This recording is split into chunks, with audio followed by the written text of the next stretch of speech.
Kalau saya tidak salah ya, saya pengen ada golongan, barangkali ya, golongan bidat itu dari kaumnya Marxion kalau tidak salah.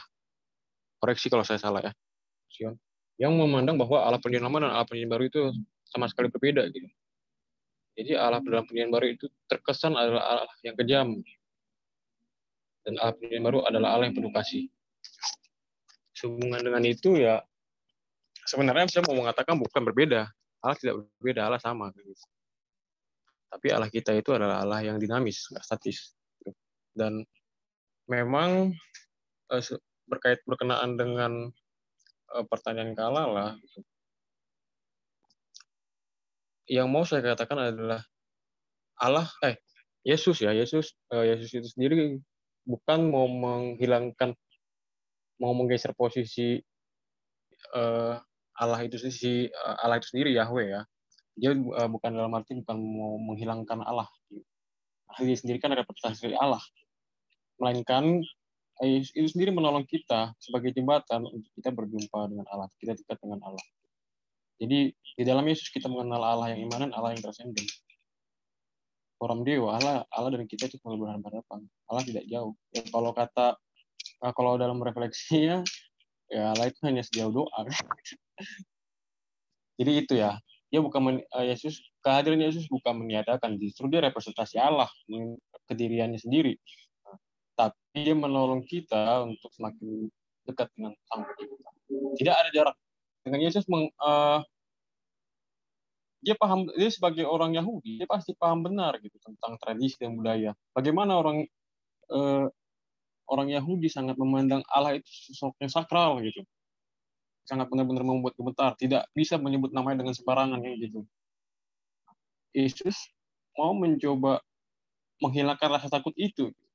Dia memanggil Allah dengan istilah Bapa, sehingga kita juga mengenal Allah sebagai adalah Bapa, Bapa kita sendiri saat di samping dia sebagai orang tua kita, saat yang sama dia juga adalah Allah kita. Gitu. Tentu harus ada rasa hormat penuh terhadap dia. Mungkin itu yang bisa saya tanggapi untuk pertanyaan lah. Selebihnya saya serahkan kepada Bung Yeski dan teman-teman lainnya. Terima kasih, Bung Oscar. Oke, thank you, Bung Evan. Ini ada yang ingin menambahkan? Bisa bertanya, Pak? Oke, sebentar ya Pak ya, sebentar.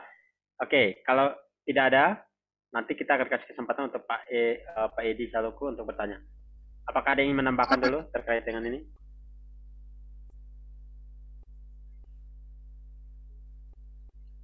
Oke, ada saya yang ingin mungkin pertanyaan tadi.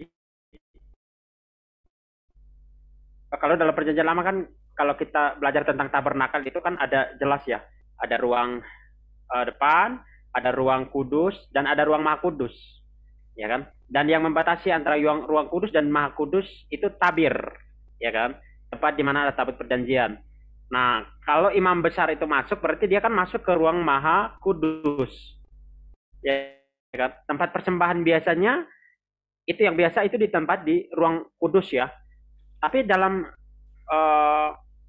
setahun sekali, maka imam besar ini harus masuk ke ruang maha kudus, ya toh. Dan yang membatasi itu tabir. Nah, ketika dia masuk di sana kan tidak ada orang bisa lihat, ya kan? Mau tidak mau harus diikat talinya supaya masuk dan dia mati, ya tinggal ditarik aja kakinya gitu ya. Karena tempat itu saking kalau ada dosa gitu ya, maka uh, membatasi. Jadi prinsip ayat yang menjelaskan tabir diputuskan ya sebenarnya itu gimana tabir itu dibelah jadi sekatan-sekatannya gitu. Itu yang ingin saya tambahkan. Kalau itu tentang prinsip tabernakel ya. Ya, kalau yang itu mungkin kita udah belajar ya, maksudnya kita, tapi bagus juga kita diingetin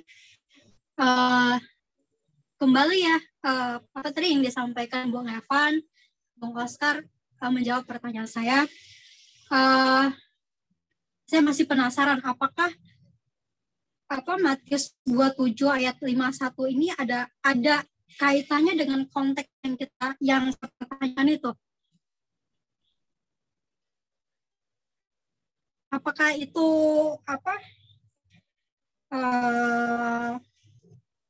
mendukung gitu lah? Apakah itu mendukung pertanyaan saya yang dulu di zaman perjanjian lama Allah terasa begitu jauh, sedangkan di zaman perjanjian baru Allah sangat dekat dengan kita umatnya, bahkan kita bisa memanggil dia Bapa, kita bisa berkomunikasi dengan dia setiap waktu. Apakah hal ini bisa terjadi karena setelah kematian Kristus ketika tabir bait Allah terbelah dua, atau bagaimana? Terima kasih. Lakukan penggalian lebih. Ya, saya pikir memang kita bicara, saya boleh ya, saya jawab ya Pak. Silakan Bung. Silakan. Ya, saya pikir kalau bicara tentang ini kita butuh eksegese ayat ini supaya bisa kita menemukan prinsip berkenaan dengan apa yang disampaikan di dalam konteks ayat yang diangkat sebagai isu utama. Tapi bertolak dari pertanyaan Kakak Lala ini, saya berpikir begini. Apakah ada kaitan Matius ini dengan hubungan Allah yang perjanjian lama yang jauh, lalu kemudian titik ini menjadi titik membuat Allah yang jauh itu kembali menjadi dekat? Begini, kalau kita secara sistematis, sistematika maksud saya, kita lihat ini, kenapa Allah begitu atau terasa jauh? Perhatikan bahwa perjanjian lama pun tidak semua Allah itu jauh. Mula-mula perjanjian lama kejadian itu Allah itu begitu dekat. Bahkan sangat dekat. Tetapi ada titik di mana yang membuat Allah menjadi jauh. Titik yang membuat Allah menjadi jauh dan terasa sangat jauh itu adalah ketika manusia jatuh dalam dosa. Maka ketika manusia jatuh dalam dosa, Allah terasa sangat jauh. Yesaya 59 ayat 2. 2a yang menjadi pemisah antara kita dengan Allah ialah segala kejahatan kita. Dan juga merupakan yang membuat Allah menyembunyikan diri dari kita adalah segala dosa kita. Maka dosa menyebabkan dua hal. Pertama, ada jarak yang terpisah antara Allah dan manusia. Tetapi yang kedua bahwa Allah menyembunyikan diri. Nah, jadi yang membuat Allah membuat Allah menjadi jauh itu bukan perjanjian lamanya atau bukan soal perjanjian barunya, tapi soal dosa. Soal dosa yang membuat Allah terasa jauh. Peristiwa salib adalah peristiwa di mana Yesus menyelesaikan masalah dosa. Jika dosa diselesaikan, maka hubungan Allah dengan manusia tidak lagi menjadi jauh, tapi menjadi dekat. Nah, saya pikir ini alasan teologis skala yang bisa saya sampaikan. Tapi memang saya harus sadar bahwa kita harus mengeksegesi ayat itu supaya bisa menemukan jawaban yang lebih jelas lagi, Kak. Kira-kira begitu. Oke. Terima kasih. Bung Ismi cukup mengorek saya untuk mengingat catatan Pak Eben Ubantimo bilang begini ya. Pak Eben Ubantimo. Allah itu berada di dalam situasi yang tidak terhampiri. Jadi mau tidak mau dia yang menghampiri manusia dengan cara-cara demikian. Jadi bahkan dengan Yesus itu dia menghampiri manusia untuk manusia bisa mengenal dia. Karena manusia tidak akan pernah bisa mengenal dia di dalam ketidakterhampirian itu. Jadi dalam ketidakterhampirian itu dia menghampiri manusia sehingga manusia bisa mengenal dia. Ya itu Itu yang disampaikan oleh Pak Eben Ubantimo ya. Jadi menurut saya itu juga menarik untuk diperhatikan tentang eksistensi Allah. Oke, terima kasih. Sekarang saya memberikan kesempatan kepada Pak Edi Saluku. Silakan Pak. Ya, terima kasih Bung Moderator dan Pak Rizky. Salam. Salam. Salam. Ya, terima kasih juga sudah bisa di-share di FB sehingga malam ini bisa bersama. Saya dari Nias. Saya lihat topiknya sangat menarik sehingga saya ikut Zoom-nya dan luar biasa sekali. Mengenai tadi topiknya sangat menarik dan kami melihat memang hal ini betul tadi disampaikan sudah menjadi konsumsi sampai ke pelosok-pelosok, sampai ke Nias ini pun sampai ke desa-desa ini. Ke desa-desa, dan memang kita ketemu sebuah dilema di dalamnya. Seperti Bung Rizky bilang tadi bahwa kata Allah ini seperti gimana kontekstual dari Arab atau gimana, dan mohon juga nanti diperjelas sebenarnya penggunaan kata Allah itu sendiri sejak kapan bisa digunakan, sejak kapan digunakan, karena kita tahu sendiri tadi dari YHWH diganti Elohim, Adonai sampai ke Theos dan lain sebagainya. Dan apakah penggunaan Allah ini hanya konteks Indonesia seperti yang dikatakan Bung Rizky tadi, atau memang ini digunakan secara keseluruhan oleh masyarakat Muslim khususnya di dunia, dan memang menjadi sebuah dilema di mana di dalam satu tawarik dikatakan bahwa sebab Allah bangsa-bangsa adalah berhala, sehingga dengan kontekstual penggunaan nama Allah memang sedikit kita agak susah membedakan kita dengan agama lain, sehingga kadang timbul pertanyaan, apakah Allahnya orang Kristen itu pribadi yang sama dengan Allahnya Islam, atau beda Allahnya Kristen ini dengan Islam, sehingga ini menjadi sebuah tantangan juga di dalam membedakan sebuah kepercayaan, menjadi sebuah tantangan, walaupun pada dasarnya dalam sisi teologis kita agak sulit. Kenapa? Memang kita harus menghargai juga lembaga-lembaga yang telah berjerih payah dengan penerjemahan tentunya yang sudah dikaji, seperti LAI menggunakan kata Allah, tentu ada dasar-dasar yang kuat. Namun konteks-konteks ini menjadikan semacam sebuah pertanyaan, khususnya kalau di Nias ini kan agak sulit membedakan. Kadang pernah ada juga bertanya apakah Allah kita dengan Islam itu sama. Jadi kita agak sulit menjawabnya jadinya karena memang menggunakan nama yang sama. Menurut Bung Rizky sendiri bagaimana sebenarnya ini? Sejak kapan nama Allah itu? Apakah Allah dalam konteks Kristen ini sama dengan Allah Islam? Karena dikatakan di dalam satu tawarik, sebab Allah bangsa-bangsa adalah berhala. Apa maksud Tuhan dengan ini? Apa ada Allah lain gitu? Itu aja Bung Rizky yang kami tanyakan. Terima kasih. Terima kasih Pak Edi Salucu. Silakan Bung Rizky untuk menanggapi pertanyaan daripada Pak Edi.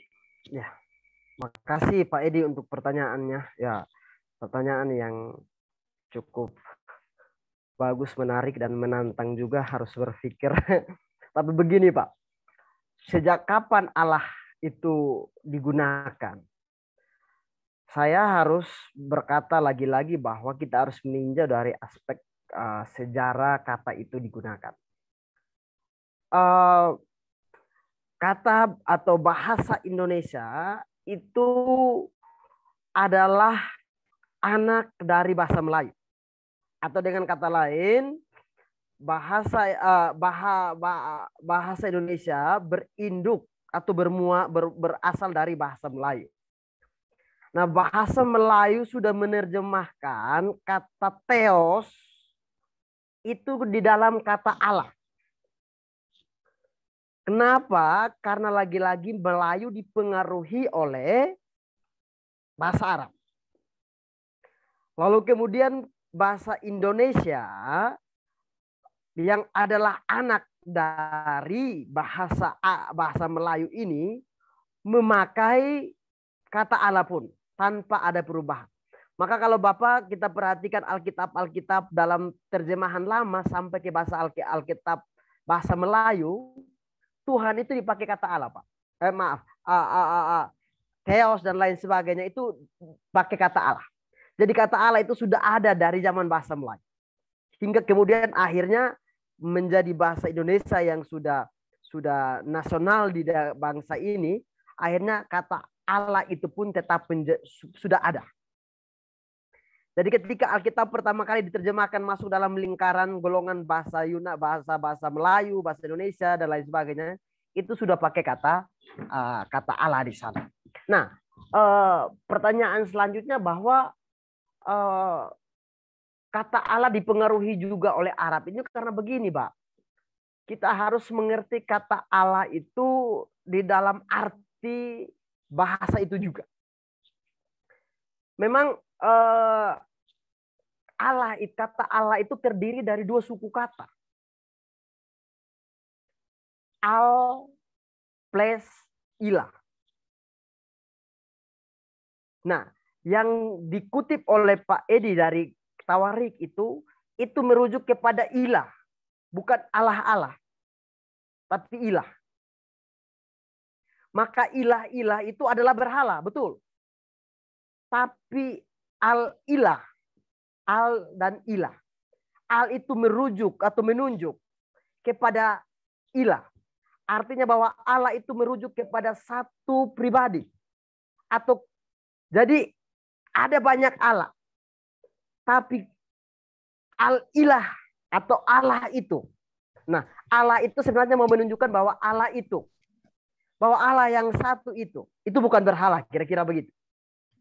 Jadi artinya dalam bahasa Indonesia Allah itu merujuk kepada satu pribadi yang berbeda dari sesembahan-sesembahan yang lain.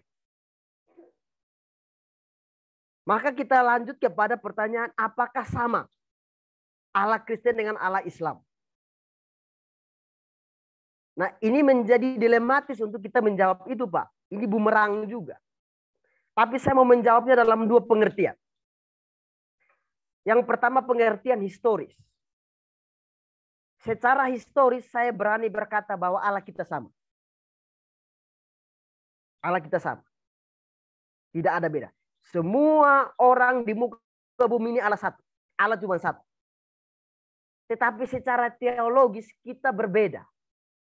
Memahaminya secara berbeda. Secara teologi Kristen kita memahami Allah itu berbeda dengan pemahaman teologis Islam memahami Allah. Tetapi sebenarnya kita mau memahami kepada Allah yang historisnya sama. Yang mula-mula menciptakan manusia dan seisi langit. Itu secara historis sama. Tidak ada perbedaan. Tapi masuk dalam ranah teologis, kita memahami Allah dalam pengertian yang berbeda. Kira-kira begitu jawaban saya, Pak Edi. Terima kasih, Bung Rizky. Bagaimana? Apakah ada tanggapan dari Pak Edi Taluku? Ya, terima kasih Bung Rizky, cukup jelas. Jadi memang saya paham bahwa kita harus melihat juga sisi pluralisme, termasuk tadi histori yang Bung Rizky sampaikan. Tentu ini kalau bahasa politik dikatakan ngeri-ngeri sedap juga. Kenapa saya katakan begitu? Jujur, ya mungkin Allah yang benar itu satu. Allah yang benar itu satu, tapi tadi ditawari, udah Bung Rizky jelaskan tadi bahwa Allah ilah, berarti ada yang banyak. Berarti kedudukan Allah sekarang setelah iblis memberontak, berarti ada yang mengalahkan diri di antara manusia. Dan kita tidak tahu berada di mana dan lain sebagainya. Tapi yang jelas memang konsep pluralisme ini juga akan membuat gampang. Jujur kalau kami di NIAS ini akan gampang pindah agama. kalau kita memakai konsep Allah kita Allah yang sama. Mungkin besok saya ke Bali, ya saya jadi Hindu. Besok saya ke Jawa, ya saya jadi Islam. Karena Allah yang sama, apa yang saya permasalahkan hanya perbedaan pandangan teologis saja. Tidak ada perbedaan. Kalau hanya perbedaan pandangan teologis, pribadi yang sama, ya tinggal dicocokkan saja sebenarnya. Sehingga memang kita paham konteks Indonesia ini agak sulit kita masuk di dalam perbedaan-perbedaan yang begitu tajam. Tapi menjadi dilema, dan saya yakin di Nias itu gampang sekali pindah agama kalau kita sampaikan Tuhan sama. Kenapa? Ya sama, ngapain lagi saya permasalahkan, hanya beda teologisnya aja. Tinggal dicocokkan saja nanti. Dan ini menjadi sebuah tantangan khususnya di kantong-kantong Kristen. Khususnya di kantong-kantong Kristen, konsep teologis seakan-akan kita sulit mengetahui kebenaran secara mutlak tentang perbedaan Allah yang di dalam agama-agama ini. Dan saya paham itu memang agak sulit dijelaskan. Dan yang Bapak jelaskan tadi, Bung Rizky sudah cukup jelas. Memang kita akui penguasa tunggal, ya jelaslah hanya satu. Tuhan yang benar hanya satu. Terima kasih penjelasannya Bung Rizky. Sudah cukup jelas. Tuhan Yesus berkati. Salam. Salam. Baik, terima kasih Pak Edi yang sudah mengajukan pertanyaan, dan Bung Rizky yang sudah memberikan jawaban. Oke, nah saya ingin bertanya, pertanyaannya tidak jauh berbeda dari apa yang Pak Edi tadi tanyakan, ya toh? Masih mengerucut ada hal yang sama. Dari YouTube ya, dari Wong Batak. Pertanyaannya adalah, apakah Allah yang dibahas ini sama pengertian dan maknanya? Dan apakah Allah yang dibahas dengan Allah orang Kristen? Memberikan jawaban.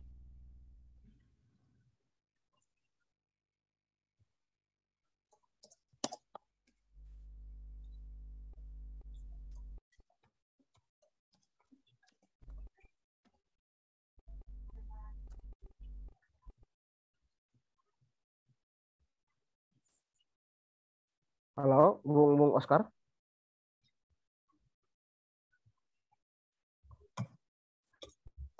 Sepertinya terlempar ini. Terlempar ya. Ya. Ya, mungkin Bung bisa langsung jawab pertanyaan yang tadi. Sorry, saya lihat sebentar. Aduh, sorry, saya terpental ya. Oh, udah. Sorry, saya terpental karena wifi-nya agak sedikit terganggu. Saya ulangi pertanyaannya ya, Bung ya. Ya, silakan.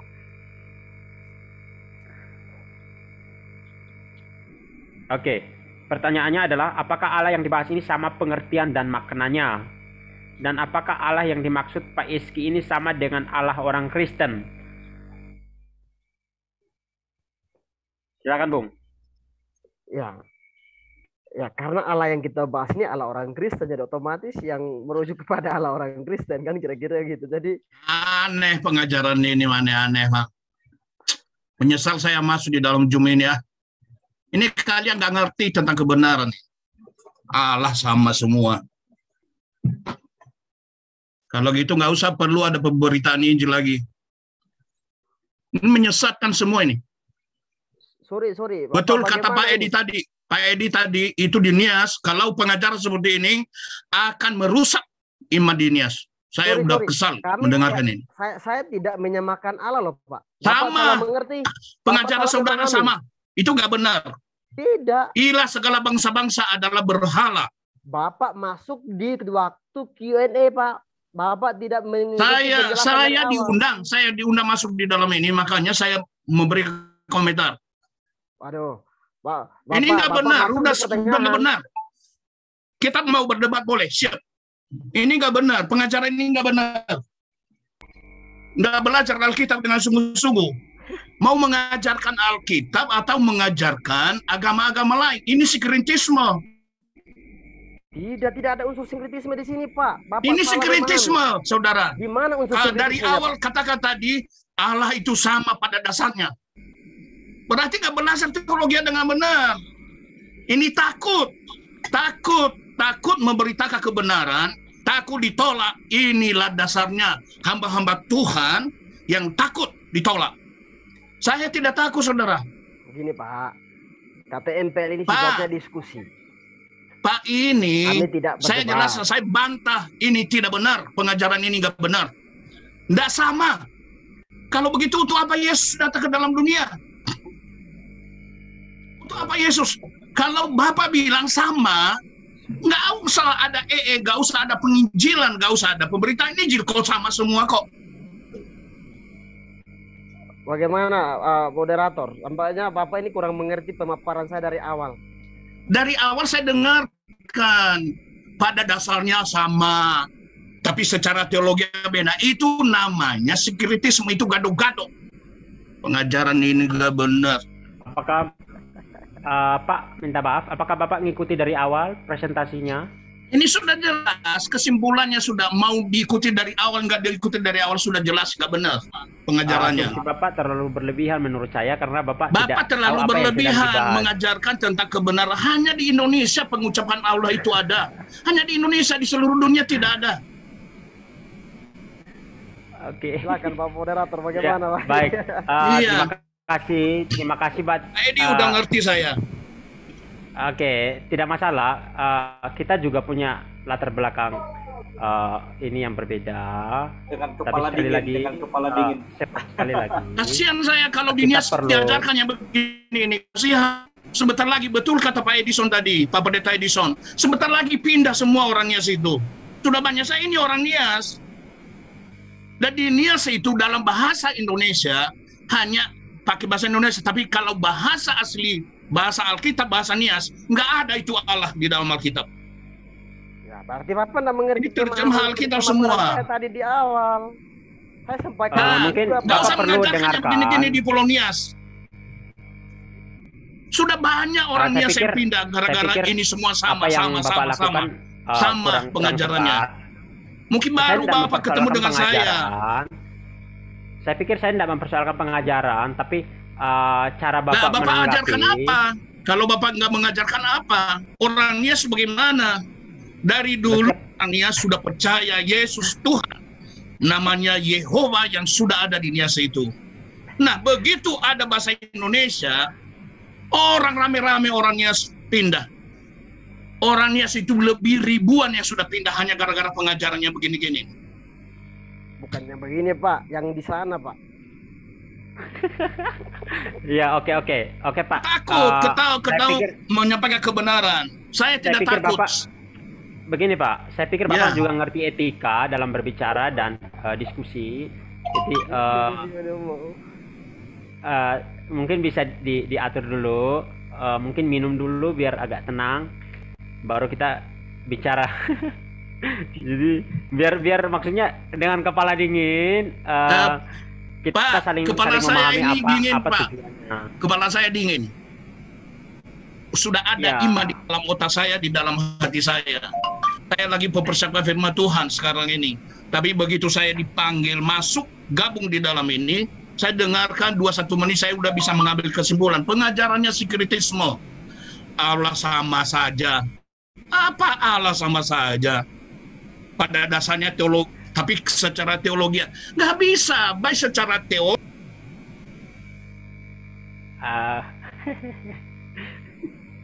Shalom buat Pak Apollo Warugu. Mungkin bisa diklarifikasi siapakah yang mengundang Bapak? Itu yang pertama. Kedua, apakah Bapak melihat chat yang ada di live streaming atau live di YouTube KTMPL Official? Karena saya diundang oleh Pak Edison. Linknya. Saya diundang oleh Pak Edison. Harus disampaikan di sini, Pak. Apakah Bapak? Iya, saya sampaikan kebenaran. Terima kasih dan silakan bertanya, Pak, agar pembicara bisa merespon dan menanggapi. Nggak perlu saya tanya, tapi saya bantah semua itu nggak benar. Oke, Bahwa kalau itu begitu, sama. dimohon Tuhan yang Pak kita Apollo sembah Waluhu tidak sama dengan berdiam. Tuhan yang disembah oleh orang lain. Kalau tidak Saya akan baca Alkitab. keluarkan. Ya, Pak Apollo Sebab sudah selesai. saya baca dulu karena Bapak kan bertanya sama saya. Sebab semua ilah bangsa-bangsa Oke, oke. ada berhala, tetapi Yahweh lah mungkin yang telah menjadikan langit dan bumi. Selesai sudah. Saya diundang oleh Pak Pendeta Edison. Oke, Ada silakan saran, bertanya, Pak. Pak. Ada saran, maaf, ada saran. Mungkin Bapak Tidak juga perlu baca selamanya. bukunya Bapak Nursena dulu sebelum menanggapi ya. Jadi Aduh, kalau Bapak supaya Nuserna sudah, nyambung diskusi kita gitu. Jadi aduh Bapak, sudah dibantah oleh Pak Christian. Sudah dibantah itu beberapa. Saya pelajari banyak hal. Diskusi. Ada banyak hal dalam sejarah diam tok, mantap. Dalam Bapak ingin hal bertanya apakah ingin tentang bersaksi karena diskusi asik Pak yang diadakan, bukan debat. Ya Kita udah, akan silakan atur, besok yang keluarkan kalau saya Bapak dari ingin Zoom. berdebat, kita akan atur waktunya. Silakan bertanya Pak. Kalau tidak ingin bertanya, saya akan. Ya, mungkin ada pertanyaan Bapak Ibu. Pak Moderator.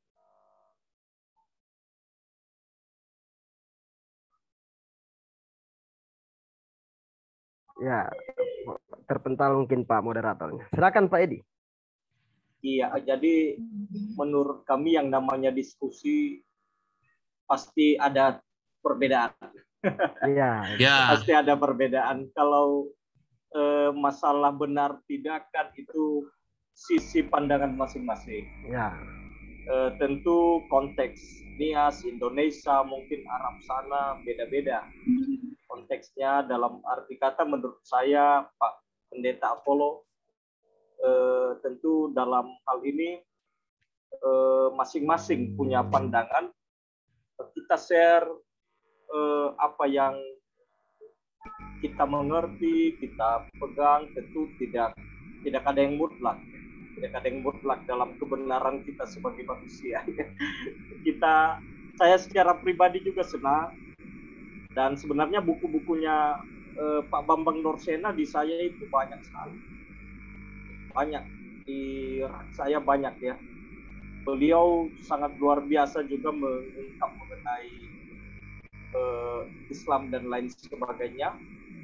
Memang dalam satu sisi mungkin sensitif, tapi dalam satu sisi menambah wawasan kita. Jadi menurut saya begitu aja mungkin dengan Pak Pendeta Apollo kita dengar Pak, biar ada pemaparan lebih jelas sehingga kita mengerti juga. Sebenarnya tadi tentang Pak Bambang Nursena sudah di-share dari awalnya. Sudah di-share. Tentu kalau ada perbedaan itu biasa di dalam sebuah diskusi. Terima kasih Pak Moderator, Pak Rizky. Ya, terima kasih. Salam. Baik, terima kasih Pak Edi. Ya, saya pikir seperti itu ya di dalam diskusi-diskusi yang membangun. Seharusnya kita punya cara pandang yang lebih terbuka sehingga itu akan sangat jadi bukan hanya kita yang belajar ya, banyak orang di sana juga belajar ya. Kami juga belajar dari orang-orang tua seperti Pak Pendeta ya. Tetapi kalau dengan cara yang tepat maka itu mungkin jauh lebih baik gitu. Jadi akhirnya kan kita sama-sama enak di dalam diskusi. Nah, sekali lagi memang ruang KTMPL ini saya menghimbau sekali lagi bahwa memang seminimal mungkin kami menghindari diskusi yang memperdebatkan. Jadi kalau itu bisa didiskusikan, kenapa tidak dengan kepala yang dingin ya. Itulah ruang KTMPL. Jadi kalau hanya untuk menjadi sama dengan yang lain, saya pikir komunitas ini juga tidak perlu dibangun ya. Jadi dalam komunitas ini juga dari ini latar belakang gereja berbeda-beda ya, doktrin yang ini beda-beda dari berbagai macam STT ya. Tadi Pak sempat singgung EE, saya juga seorang pegiat EE ya. Jadi jangan pernah berpikir cuma Bapak yang kita juga ini lakukan. Kami ajarkan juga di STAK sini ya. Jadi mungkin supaya bisa lebih melihat jauh ya. Seperti itu Pak. Oke, terima kasih buat tanggapan-tanggapannya. Apakah ada yang lain? Sedikit aja Pak. Ini Silakan. lebih soft lagi. Terima kasih. Oke. Pertama, saya pelajari juga bukunya Pak Bambang Nursena. Dalam sejarah top, kita harus pelajari itu. Sejarah gereja beliau luar biasa. Jadi tidak ada masalah dengan beliau, dengan saya juga. Terus kedua, saya tadi agak kencang dari awal karena saya rasa bahwa kebenaran itu harus kita pertahankan. Bukan saya menjudge saudara-saudara, tidak. Nah, jadi kebenaran itu mutlak. Nggak ada kebenaran yang kebenaran firman Tuhan absolut. Nggak bisa dibantah, nggak bisa Yesus mengatakan, aku adalah jalan dan kebenaran dan hidup. Tidak ada seorang pun sampai kepada Bapa jika tidak melalui aku. Nah, itu adalah kebenaran sejati. Nah, jadi, sorry, tadi saya agak tapi karena saya prihatin dengan banyak hamba-hamba Tuhan pergi ke Pulau Nias, lalu mengajarkan hal-hal yang akhirnya semua pada penerima itu, bukan kita menjas ya, tetapi saya prihatin sebagai orang Nias, banyak anak-anak Nias yang akhirnya tinggalkan imannya karena tidak mengerti kebenaran. Padahal mereka begitu aktif di dalam gereja. Mereka ikuti PA, ikuti persekutuan doa, latihan kor. Tapi begitu dia pindah dari Pulau Nias hanya karena pekerjaan, hanya karena lawan jenis, hanya karena kedudukan, dia tinggalkan imannya. Nah, kenapa gampang sekali itu? Dasarnya adalah kebenaran. Kebenaran sejati yang tidak melekat di dalam hati. Lihat, saudara-saudara kita yang dari agama lain. Begitu kokoh mereka di dalam pengajaran. Tidak ada yang bimbang. Tidak ada yang nggak takut. Jadi kalau iman ini, ya, leher, jaminannya adalah leher, mati. Itu iman bagi saya. Jadi kita harus tegas Bapak Ibu. Kita harus tegas di dalam pengajaran. Namun demikian saya berterima kasih juga, itu membuka wawasan. Nah, tapi saya tetap berprinsip bahwa Tuhan yang kita sembah itu berbeda. Kita nggak boleh ragu-ragu dalam hal itu, berbeda. Tuhan yang kita sembah adalah jalan dan kebenaran dan hidup, tidak ada yang lain. Dia berasal dari Sion, dari Israel, bukan dari Timur Tengah. Itu dasar saya. Terima kasih. Mohon maaf apabila ada hal-hal yang memang kurang berkenan dalam apa yang saya sampaikan tadi. Tuhan Yesus memberkati pelayanan Bapak-Bapak semuanya. Shalom. Baik, terima kasih Pak. Terima kasih untuk penyampaiannya. Dan saya pikir itu kegelisahan Bapak juga kegelisahan kita semua ya. Kita semua juga bergerak di bagian misi dan itu juga kegelisahan kita. Ada salah satu misi kami pun yang menjangkau jiwa gitu ya. Jadi arahnya juga menjangkau jiwa. Jadi mungkin kita agak miss mungkin di beberapa kata yang mungkin nanti bisa kedepannya bisa lebih baik gitu ya. Terima kasih Pak. Oke, ada yang ingin menyampaikan yang lain? Ya, saya coba tanggapi ya. Ya, pertama-tama terima kasih Pak Volo. Ya, coba dari awal begini kan ada yang kita diskusinya kan enak. Kalau bicara penginjilan Pak, saya sama mungkin dengan Pak Moderator. Kita sama-sama bergerak di misi garis depan. Kita ikutin semua Kairos. Saya salah satu trainer Kairos dan lain sebagainya, reevangelisasi. Kita banyak bergerak di bidang sana. Kita punya pendirian yang sama. Bahwa tidak ada satu nama pun di kolong langit ini yang bisa menyelamatkan selain nama Yesus. Kita punya dasar iman kokoh. Untuk itulah Yesus perlu diberitakan. Untuk apa? Untuk orang lain bisa dengar tentang Yesus. Dan orang lain mendengar tentang Yesus. Dia bisa percaya tentang Yesus. Ketika percaya Yesus, dia menerima sebagai Tuhan dan Juru Selamat. Dia bisa memperoleh keyakinan, kepastian hidup yang kekal. Itu dasar kita, Pak. Itu iman kita. Tapi juga perlu diperhatikan bahwa dalam memberitakan tentang Yesus kita perlu cara-cara aktualisasi.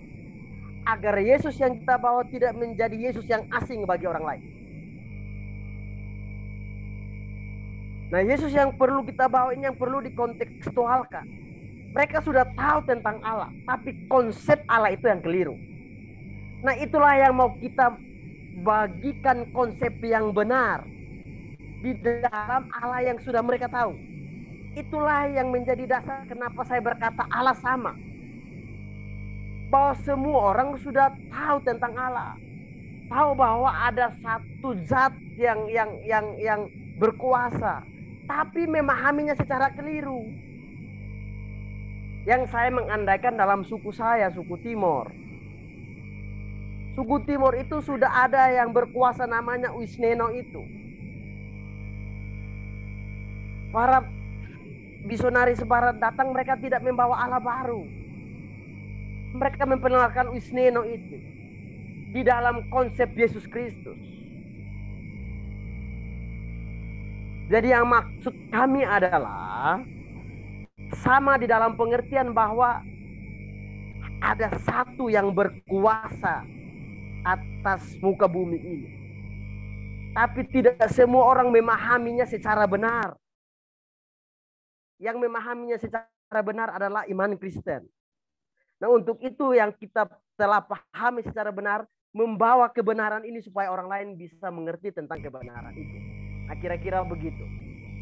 Nah, dalam kaitannya dengan Yahweh dan lain sebagainya, ini kan merujuk kepada historis yang sama. Tetapi dalam pemahaman yang berbeda. Untuk itu kita mau mencoba diskusi. Sekali lagi saya setuju dengan Pak Edison, dalam diskusi tidak harus kita punya pandangan yang sama. Kalau punya pandangan yang sama, untuk apa diskusi? Kan sudah sama. Kita berdiskusi supaya ada pemahaman yang sama, maksudnya dari pemahaman yang berbeda, kita coba menyatukan pandangan, persepsi kita. Kalau toh memang pun tidak bisa disatukan, paling tidak kita bisa memahami apa yang menjadi pemahaman orang dan apa yang menjadi pemahaman saya. Tidak semua hal diskusi untuk menjadi satu. Kalau menjadi sama itu puji Tuhan, tapi kalau tidak, paling tidak kita diperkaya, Bapak. Kira-kira begitu Pak Edi. Pak Apollo. Tuhan berkati. Terima kasih Bung Eski. Oke, ini pembahasan yang menarik mulai keluar. Saya jadi ingat pernyataannya Pak Yakub Pematala. Ya, dia bilang di dalam setiap budaya, di setiap daerah, bahkan suku terpencil sekalipun, Allah sudah ada di sana. Dan kita hanya perlu memperjelas bahwa itu adalah Yesus Kristus. Jadi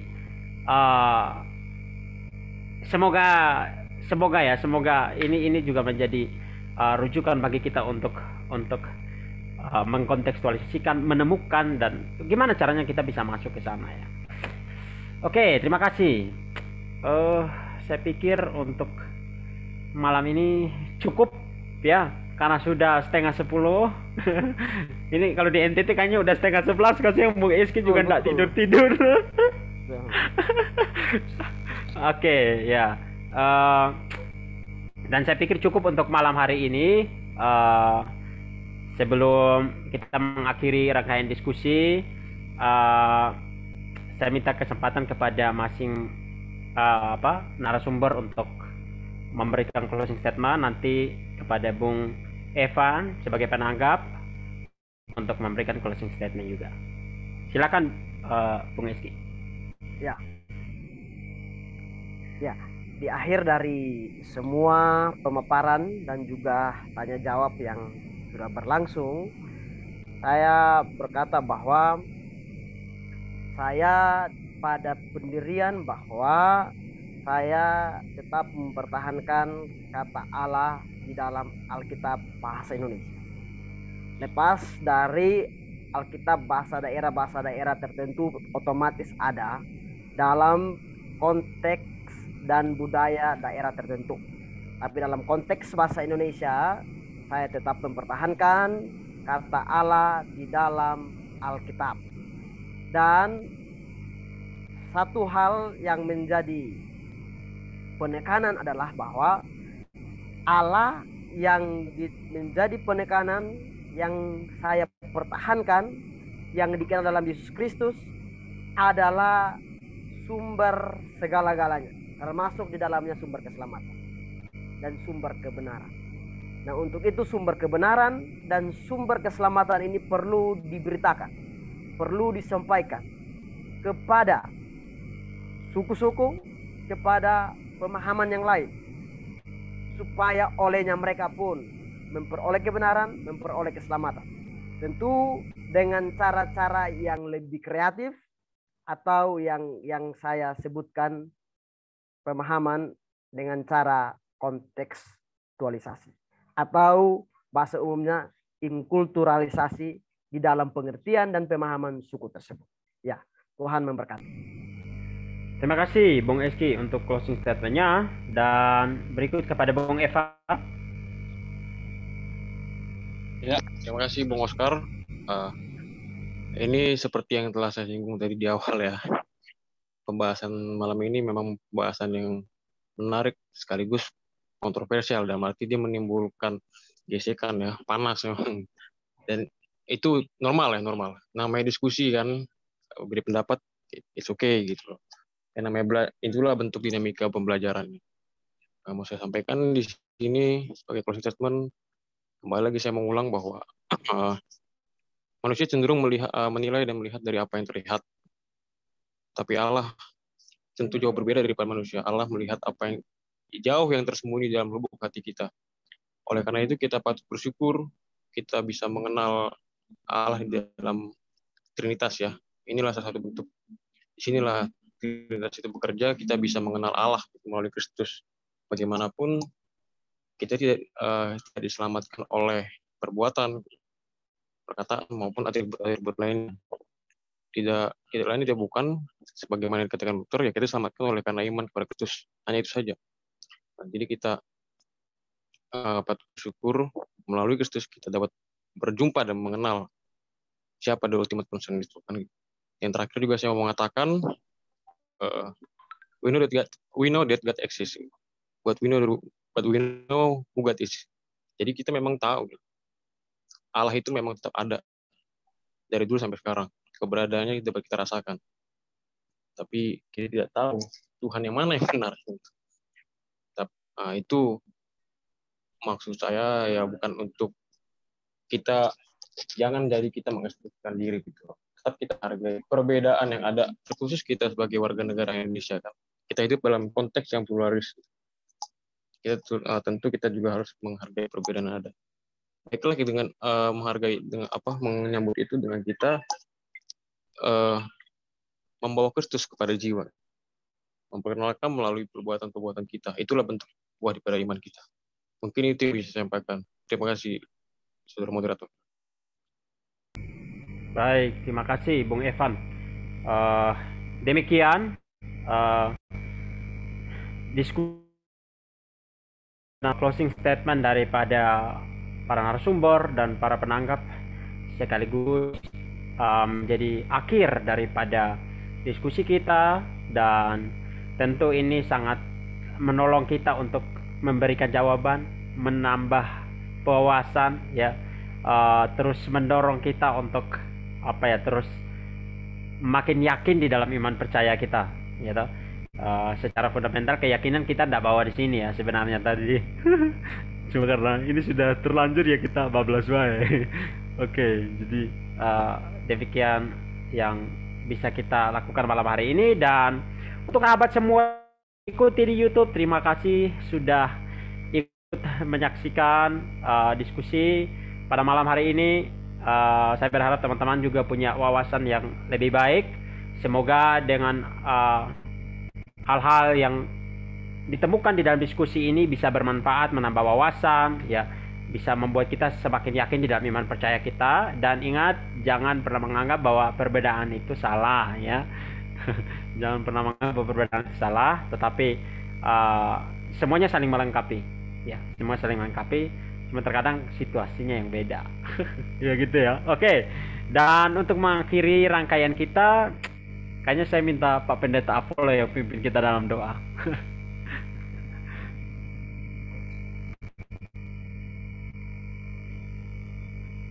Baik, rekan-rekan hamba Tuhan, para EE, dan kemudian saya pertama bersyukur kita berjumpa lewat meeting Zoom ini dan yang di live ya. Puji Tuhan, selama berkarya, selama bekerja, melayani Tuhan. Besok saya khotbah tentang melakukan pekerjaan Tuhan, tentang penginjilan, dan melakukan apa yang Tuhan kehendaki, yaitu memberitakan nama Yesus kepada semua orang dengan cara yang elegan. Mari kita satu dalam doa. Terima kasih Bapa dalam sorga, dalam nama Tuhan Yesus Kristus, Adonai Yesus HaMashiach. Kami bersyukur malam ini karena kami bisa berdiskusi. Dari diskusi kami mendapatkan pemahaman yang berbeda-beda, tetapi satu tujuan untuk hormat dan kemuliaan nama-Mu di dalam sorga. Berkati semua rekan-rekan para narasumber maupun moderator yang telah mengarahkan acara ini. Biarlah acara-acara selanjutnya untuk hormat dan kemuliaan nama-Mu. Tambahkan hikmat dan kekuatan kuasa-Mu. Karena firman-Mu berkata bahwa jika Roh Kudus turun atas kami akan menjadi saksi di Yerusalem, Yudea, Samaria, sampai ke ujung bumi. Dan itu tentunya tujuan daripada hamba-hamba-Mu ini untuk mempermuliakan nama-Mu supaya semakin banyak jiwa-jiwa datang kepada Tuhan untuk memperoleh hidup yang kekal. Kami mengakhiri pertemuan malam ini, kiranya Tuhan Yesus menolong semua. Dan besok kami mempersiapkan diri untuk masuk di dalam hadirat Tuhan melalui ibadah kami masing-masing. Ada yang virtual, ada yang tatap muka. Tuhan memberkati. Tuhan memberkati. Kami berdoa Tuhan untuk bangsa dan negara kami. Kiranya ada damai dan sejahtera. Berkati pemerintah yang mengelola bangsa ini. Berikan hikmat, berikan kekuatan kepada Presiden Joko Widodo dan Wakil Presiden Maruf Amin. Berikan kekuatan dan juga kesatuan hati kepada aparat keamanan TNI dan Polri. Kami berdoa Tuhan untuk peperangan yang sedang terjadi di Ukraina, yang dimana antara Ukraina dengan Rusia jadi peperangan. Kami mohon kiranya Tuhan turun tangan. Terima kasih Tuhan Yesus. Kami yakin dan percaya anak-anak Tuhan yang ada di sana pun, anak-anak Tuhan bangsa Israel yang ada di Ukraina yang kembali ke negaranya oleh karena peperangan ini, kiranya Tuhan Engkau memberkati mereka, dan biarlah Rusia dapat menyadari bahwa peperangan ini tidak ada hal yang baik yang akan terjadi ke depan, hanya misi kehancuran. Tuhan tolong ada damai sejahtera di dalam negeri, di dalam dunia ini. Di dalam nama Tuhan Yesus kami berdoa kepada Bapa dalam surga dan mengucap syukur kepadamu pada malam ini. Haleluya. Amin. Amin. Terima kasih Pak Apollo. Tuhan memberkati. Shalom. Amin. Terima kasih Pak. Terima kasih. Maaf ya, love ya. Oke Pak, terima kasih. Ya, oke. Ya. Terima kasih. Pak Edi, terima kasih sudah bergabung. Ya, terima kasih Pak Moderator. Oke. Terima kasih Bang semuanya ya. Terima kasih Bung Eki atas materinya. Terima kasih luar biasa. Bung Evan, thank you. Bung Agus, terima kasih semua yang udah hadir. Kak Lala, Kak Eni, terima kasih udah bergabung. Oke. Bung Haposan, terima kasih. Oke, Bung bisa akhiri dulu YouTube, nanti biar kita diskusi sebentar sebelum akhiri. Ya, foto bersama lah Bung, kalau bisa. Apa adanya. Oh, foto bersama. Oke. Ya, saya ambil ya. 3. Oke. Ya, buka ya videonya. 3, 2, 1. Oke. Sekali lagi. 3, 2, 1. Dah. Wah, ini boleh nih kapan-kapan Pak Edi bisa nyampaikan materi.